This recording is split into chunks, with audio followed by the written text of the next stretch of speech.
Mire, donde quiera que vayamos y nos paremos, no nos avergoncemos de quiénes somos. Él nos creó para adorarle. Él nos creó para bendecirle. Él nos hizo para su alabanza. Él nos hizo para su alabanza. Usted no vino a ver a Jackson, no vino a ver a Miguel Morales, no vino a ver a Samuel. Usted vino a adorar al Rey. Así es que haga de este momento una total adoración y rendición al Padre, al Hijo, al Espíritu Santo. Déjate tocar por Él. Déjate ministrar por Él. Él nos sacó del anonimato. Nos dio vestido.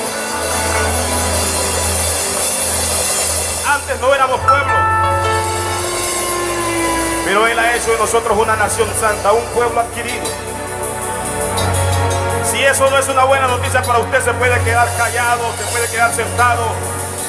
Para aquellos que vinieron a un concierto y vinieron de vacaciones, posiblemente a pasar el tiempo, déjeme decirle que usted está mal ubicado, porque aquí venimos a trabajar. Venimos a darle a aquel que mucho nos ha dado.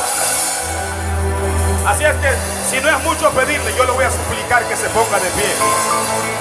Aquel que ha sido lavado con la sangre del Cordero, aquel que ha sido bendecido, aquel que está agradecido de Dios, póngase de pie y que no cese la alabanza.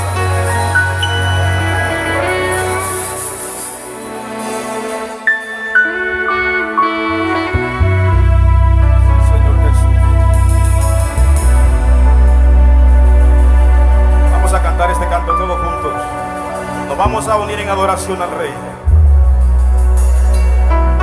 Vamos a llenar este lugar de adoración al Rey, al que está sentado en su trono. Hay muchas formas de alabar su nombre,